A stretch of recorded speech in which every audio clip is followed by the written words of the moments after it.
Hello everyone. स्वागत है आपका हमारे YouTube channel let's learn stenography पर। डिक्टेशन की स्पीड रहेगी 100 शब्द प्रति मिनट।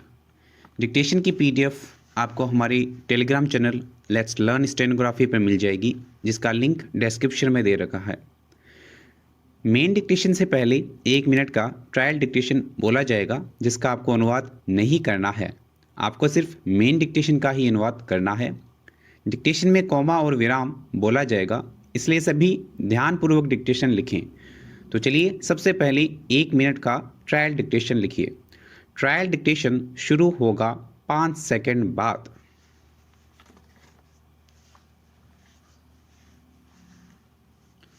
यह ठीक है कि उन ठिकानों की पहचान की जा रही है जहां अधिक संख्या में कोरोना मरीज हैं, लेकिन इसकी अनदेखी नहीं की जा सकती कि ऐसे ठिकाने बढ़ते जा रहे हैं। लेकिन अस्पतालों और कर्मियों को जरूरी संसाधनों से लैस करने में समय लग रहा है। विराम इस पर प्राथमिकता से ध्यान देना होगा कि देश का स्वास्थ्य तंत्र कोरोना वायरस के संक्रमण की पहचान करने वाला परीक्षण किट, विराम, अन्य आवश्यक उपकरणों, दवाओं आदि के अभाव का सामना न करने पाए। विराम निसंदेह कोरोना वायरस के संक्रमण से बचे रहने का कारगर उपाय सार्वजनिक मेल मिलाप से सख्त परहेज है। विराम। यह था आपके ट्रायल डिक्टेशन। अब लिखिए मेन डिक्टेशन। मेन डिक्टेशन शुरू होगा 5 सेकंड बाद।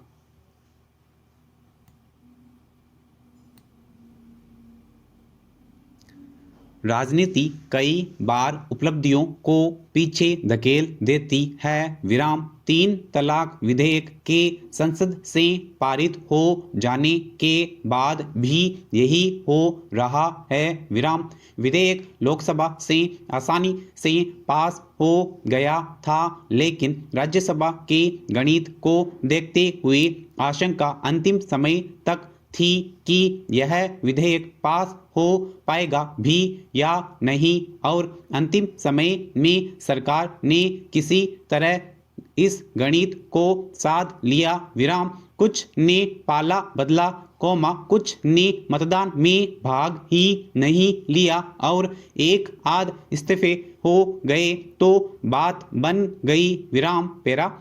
इसके बाद से अब हर तरफ सरकार के राजनीतिक कौशल के चर्चे हैं और इस विधेयक के पास हो जाने की अनुशंसा पूरे मुस्लिम समाज खाकर मुस्लिम महिलाओं को क्या मिला और कौन सी नई चुनौतियां खड़ी होती दिख रही हैं, ये सारे विमर्श पीछे चले गए हैं। विराम यह सच है कि इस विधेयक को लेकर या इससे बनने वाले कानून को लेकर कई आशंकाएं थी। विराम संसद की बहस और देश की बाकी चर्चाओं के इसके कई मुद्दे लगातार उठते भी रहे। विराम खासकर विवाद इसे आपराधिक मामला बनाए जाने को लेकर था। विराम इन तर्कों को पूरी तरह से शायद खारिज भी नहीं किया जा सकता, लेकिन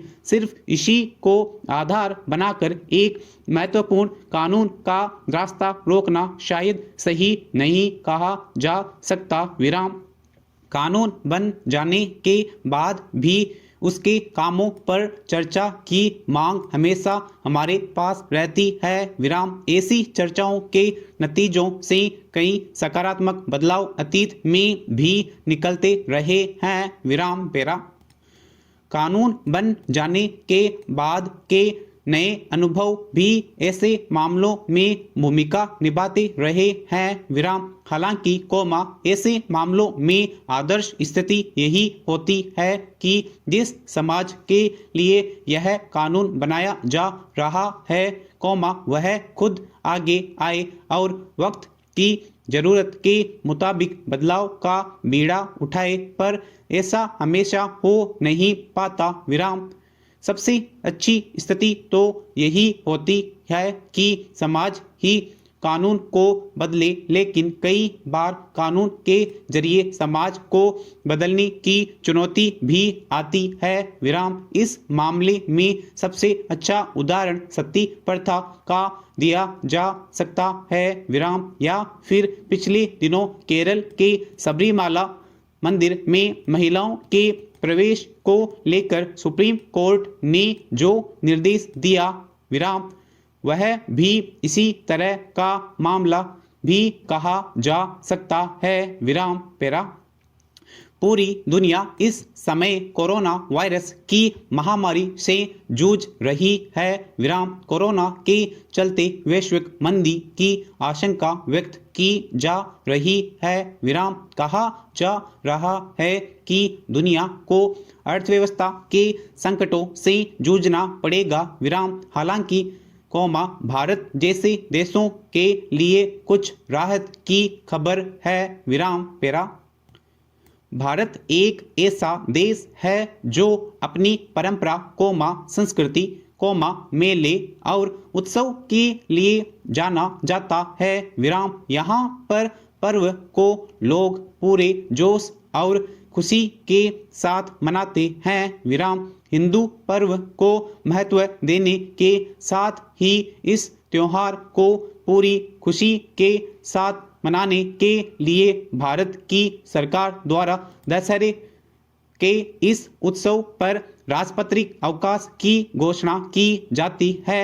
विराम दशहरा का अर्थ है बुराई के राजा रावण पर अच्छाई के राजा राम की जीत। विराम दशहरा का वास्तविक अर्थ 10 सिर वाले असुर का इस पर्व के 10वें दिन पर अंत है। विराम पूरे देश में सभी लोग रावण को जलाने के साथ ही इस उत्सव का 10वां दिन मनाया जाता है। विराम देश के कई क्षेत्रों में लोगों के रीति रिवाज और परंपरा के अनुसार इस उत्सव को लेकर कई सारी कहानियां हैं। विराम पेरा इस उत्सव की शुरुआत हिंदू लोगों के द्वारा उस दिन से हुई जब भगवान राम ने असुर राजा रावण को दशहरे के दिन मार दिया था। विराम भगवान राम ने रावण को इसलिए मारा क्योंकि उसने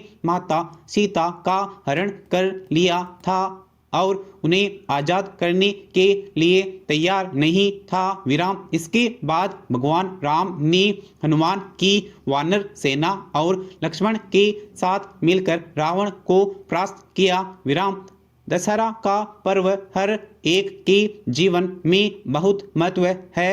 विराम इस दिन लोग अपने अंदर की भी बुराइयों को खत्म करके नए जीवन की शुरुआत करते हैं। विराम यह बुराई पर अच्छाई की जीत की खुशी में मनाया जाने वाला त्योहार है। विराम दशहरा त्योहार जश्न के रूप में मनाया जाने वाला त्योहार है। विराम सभी के जश्न की अपनी मान्यता है। विराम किसानों के लिए फसल को घर लाने का जश्न बच्चों के लिए राम द्वारा रावण के वध का जश्न बड़ों द्वारा बुराई पर अच्छाई की जीत का जश्न। विराम अतः यह पर्व बहुत ही शुभ और पवित्र माना जाता है। विराम लोगों का मानना है कि इस दिन अगर ज्वार के पत्ते को घर लाया जाए तो बहुत ही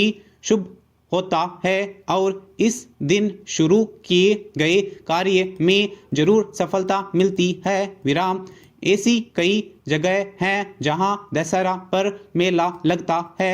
विराम कोटा में दशहरा का मेला कलकत्ता में दशहरा का मेला वाराणसी में दशहरा का मेला इत्यादि। विराम जिसमें कई दुकानों लगती हैं और खाने पीने का आयोजन होता है।